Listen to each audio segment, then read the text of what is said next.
Meus amigos, e na próxima sexta-feira, dia 19, estreia ou estreou, dependendo do dia que você está assistindo esse vídeo, a continuação de um dos mais clássicos da história do cinema e do terror também. Eu tô falando de Doutor Sono, um filme que é a continuação de O Iluminado, do mestre Stanley Kubrick. Entrou finalmente no catálogo da Netflix, assim como outros grandes filmes, mas esse realmente merece bastante atenção por ser meio polêmico, né? Por ser uma continuação de um dos filmes mais importantes da história do terror e do cinema como um todo, né? Que é O Iluminado. O peso nas costas é gigantesco, mas o diretor Mike Flanagan, mais conhecido, dirigir a série A Maldição da Residência Hill, um grande sucesso, topou essa parada.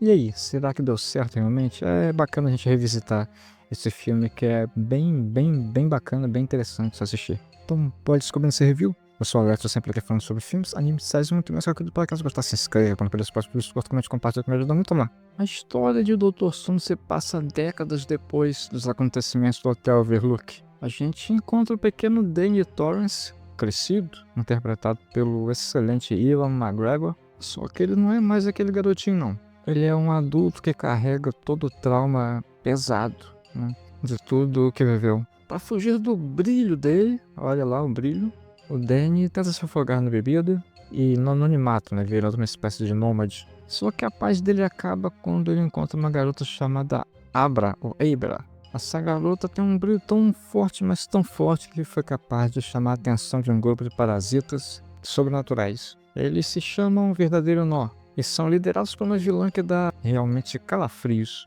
A Rose Cartola, né, no original, Rose Hatch, interpretada pela incrível, a nada idolatrada, salve Rebecca Ferguson, no auge da sua lindeza. A Rose e o grupo dela se alimentam da essência vital dessas pessoas iluminadas, e a Abra acaba se tornando o alvo principal delas. Aí o Danny precisa não só enfrentar os seus próprios demônios internos, mas também esses monstros de verdade para proteger essa garota. O que funciona demais, primeiro de tudo, com certeza, é a atuação. Ewan McGregor entrega um Danny Torrance maduro e que usa sua força e sua fraqueza ao mesmo tempo. E aqui a gente sente, né, o peso das escolhas dele e o quanto ele ainda é assombrado pelo passado. E a Rebecca Ferguson, meus amigos, a Rose Cartola é uma das melhores vilãs dos últimos anos, com certeza. Ela não é só assustadora, né, só pelo que ela faz, mas pela calma e pela elegância com que ela faz tudo.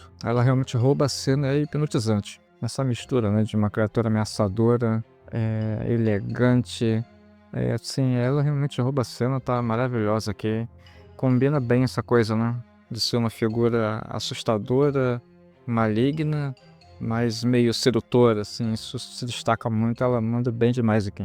Em segundo lugar, que funciona bem também, é a direção. Esquece a vibe lenta e psicológica do Stanley Kubrick, que logicamente a gente adora, que era mais sobre a insanidade e a claustrofobia. O Mike Flanagan faz um filme que é meio que uma mistura de terror com fantasia sombria, e funciona muito bem. Tem momentos de tensão, cenas de ação e um drama humano no meio disso tudo. O Flanagan tem um respeito gigantesco pelo material original do mestre, né, Stephen King, mas ele também consegue fazer uma ponte genial com o clássico do cinema. E aqui vai a terceira coisa que funciona muito bem, que é a conexão com o Iluminado. O filme faz referências, mas não é só um monte de fanservice. Ali é barato. Ele constrói a história do Danny a partir do que a gente já sabia, mas aprofunda os traumas. E a melhor parte, com certeza, é o final, né? Mas para falar disso, a gente precisa de um aviso. Tem alguns spoilers agora, né? Realmente não tem como. Se você assistiu até aqui, agradeço muito, porque agora a gente vai entrar na zona de spoilers, então fica aqui o aviso.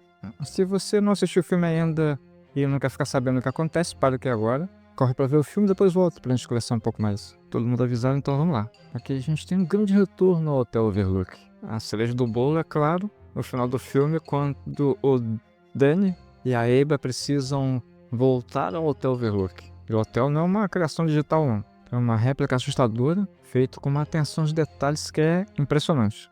A gente revê os fantasmas, o barman Lloyd, o fantasma do quarto 237, mas para mim o principal, que é o encontro do Danny com a assombração do seu pai, o Jack. Esse momento realmente é impressionante, é bem emocionante também. O filme não só mostra o Danny confrontando o fantasma do Jack, mas ele usa essa cena para meio que fechar nesse ciclo de abuso e trauma. O Danny finalmente consegue se libertar do peso do pai dele. Ele de fato se torna o doutor dos fantasmas. Ainda tem um sacrifício no final, um ato de heroísmo assim, muito, muito bacana, que eleva muito na história. Aqui até o Jack é interpretado pelo Harry Thomas, né, o garotinho lá de ET, o extraterrestre, que trabalhou com o Mike Flanagan em A Maldição da Residência Hill. Aqui realmente ele tá muito bem, tá caracterizado e manda muito bem ali como Jack. A Rose Cartola tem um fim também cruel e poético. Eu não vou falar muito o que acontece aqui, mas ela, que era uma pessoa que desenhava tanto dos fantasmas, teve um fim assim merecido. Por mim, é um final que consegue ser emocionante e aterrorizante ao mesmo tempo. É o que faz o filme se tornar meio que um clássico instantâneo. Ele pega a essência do livro do Stephen King e o visual do Stanley Kubrick, e cria algo totalmente novo e respeitoso. Então, Dr. Sono, que está chegando ao catálogo da Netflix, vale a pena, com certeza. Ele é aquela continuação que a gente não sabia que precisava. Se você é fã do Stephen King, se liga, porque o filme é bem mais, digamos, fiel ao espírito dos livros, né? Eu tava dando uma pesquisada, infelizmente eu não li Dr. Sono, pelo que eu andei lendo e alguns amigos também comentaram, realmente o filme é bem mais próximo da vibe dos livros, realmente. Não só do Dr. Sono, como também do Iluminado, né? Se você ama o filme do Kubrick, vai ter referências e homenagens que vão te deixar realmente arrepiado.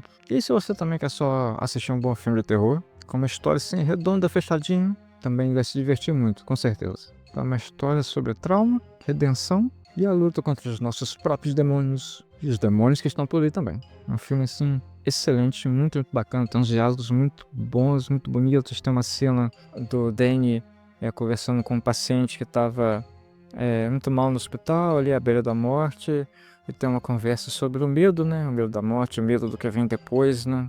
E o Danny consegue, assim, passar uma tranquilidade, uma paz para aquele homem, né? Para aquela alma que estava ali aflita. Então, para mim, é uma das cenas mais bacanas desse filme, com certeza. O Ewan McGregor e a Rebecca Ferguson, bem demais. E você já assistiu? Deixe sua opinião aqui nos comentários, é sempre importante essa conversa, esse bate-papo. Assistiu o Dr. Sono lá no lançamento dele em 2019? Gostou? Vai assistir agora de novo? Deixe nos comentários. Siga o vídeo para caso de gostar, se inscreva para os próximos vídeos, comentários, compartilhe o vídeo no momento. Eu agradeço o carinho, participação, paciência e a companhia de todos os novos seguidores, novos inscritos. Agradeço muito, muito mesmo pelo carinho e pela confiança. Então é isso, até o próximo vídeo. Grande abraço, valeu!